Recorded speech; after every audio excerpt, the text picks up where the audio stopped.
தமிழ் நண்பர்கள் அனைவருக்கும் வணக்கம். அக்கறை சிறகு சேனல் சார்பாக இந்த வீடியோவுக்கு உங்களை அன்புடன் வரவேற்பது நான் உங்கள் கௌசி. கார்த்திக் ரேவதி சீரியலுடைய இன்னைக்கு எபிசோடுக்கான ரிவ்யூ என்ன அப்படின்றத பார்க்கலாம். அதுக்கு முன்னாடி இது வரைக்கும் நம்ம சேனலை நீங்கள் சப்ஸ்கிரைப் பண்ணலைன்னா பண்ணிக்கிறங்க. கூடவே இருக்க பெல் ஐக்கானையும் கிளிக் பண்ணி அதில் ஆல் அப்படின்ற ஆப்ஷனையும் கிளிக் பண்ணிக்கிறங்க. அப்போ தான் நான் போடக்கூடிய வீடியோ உங்களுக்கு உடனுக்குடன் நோட்டிஃபிகேஷனாக வரும். சரி வாங்க இன்னைக்கு எபிசோடில் என்ன நடந்தது அப்படின்றத டீட்டெயிலாக பார்க்கலாம். எபிசோடை பொறுத்த வரைக்கும் பேத்திங்களுக்கு ட்ரெஸ் எடுத்து கொடுத்தாச்சு. ஆனால் என்ன பொங்கல் அதுமா பேத்திங்கெல்லாம் நேரில் பார்த்து ஆசீர்வாதம் பண்ணி காசு கொடுக்கணும் அப்படின்ற ஆசை பாட்டி பரமேஸ்வரிக்கு இருக்குது. ஆனால் எப்படி போகிறது? போனால் சாமுண்டீஸ்வரியோட கோபத்துக்கு ஆளாகும் அப்படின்னு சொல்லி முருகன்கிட்ட ஹெல்ப் கேட்குறாங்க பாட்டி பரமேஸ்வரி. அப்போ தான் முருகனும் நேரில் வந்து பரமேஸ்வரிக்கு ஒரு நல்ல ஐடியாவை கொடுக்குறாங்க. பேத்திகளை பார்க்கணுன்னு முடிவு பண்ணிட்டேன், அப்புறம் எப்படியாவது போய் பார்த்துட்டு வர வேண்டியதானே அப்படின்னு சொல்ல, இப்படியே போனால் சாமுண்டீஸ்வரி என்னை பார்த்துருவா, கண்டுபிடிச்சிருவா, அப்புறம் அவ்வளோதான் அப்படின்னு சொல்ல, அப்போ தான் முருகர் ஒரு ஐடியா கொடுக்குறாங்க. என்ன அப்படின்னா, இந்த கெட்டப்பில் போனால் தானே அவங்க ஒன்றை கண்டுபிடிப்பாங்க, நீ வேறு ஒரு கெட்டப்பில் போ அப்படின்னு சொல்லிட்டு முருகர் அங்கேருந்து மறைஞ்சு போகிறாரு. ஸோ நல்ல ஒரு ஐடியாவை தான் கொடுத்துட்டு போயிருக்காரு அப்படின்னு சொல்லிட்டு பாட்டி பரமேஸ்வரியும் இங்கே ஒரு சாமியார் மாதிரி ஒரு கெட்டப்பை போட்டுட்டு ரெடி ஆகுறாங்க அவங்களுடைய பேத்தியை பார்க்குறதுக்கு. அப்படியே சீனை கட் பண்ணால் இங்கே சாமுண்டீஸ்வரியோட வீடு பொங்கல் செலிப்ரேஷனுக்காக எல்லாமே ரெடி பண்ணிகிட்டு இருக்காங்க.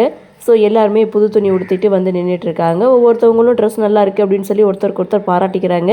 அப்போ ரேவதி எங்கே அப்படின்னு சொல்லி சாமுண்டீஸ்வரி கேட்கும்போது வெளியில் ரேவதி மிகப்பெரிய ஒரு கோலத்தை வந்து போட்டுட்டு சென்டரில் நின்றுட்டுருக்காங்க. இதை பார்த்து எல்லாருமே ரொம்ப நல்லா இருக்குது அப்படின்னு சொல்லிட்டு ரேவதியை கோலத்தை விட்டு வெளியில் வர சொல்கிறாங்க.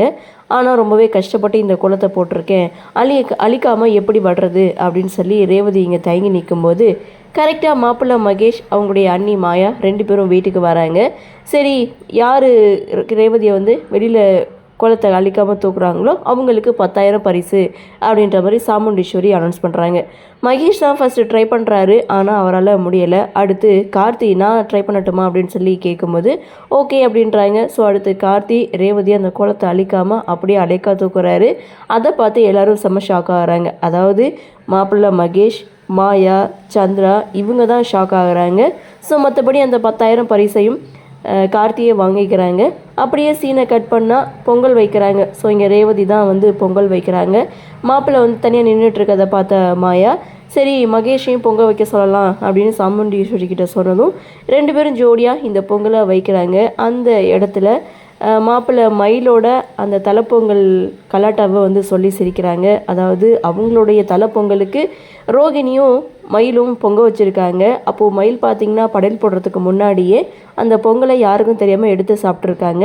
அதை இந்த இடத்துல ரோகிணி சொல்லி சிரிக்க நல்லா இருக்கும் அப்படின்னு நினச்சி தான் அந்த பொங்கலை எடுத்து சாப்பிட்டேன், ஆனால் அப்படி ஒரு மோசமான பொங்கலை எடுத்து சாப்பிட்டதுக்கு நான் தான் வருத்தப்பட்டேன் அப்படின்ற மாதிரி அந்த இடத்துல பேசி காமெடியோட எபிசோடை முடிச்சிருக்காங்க.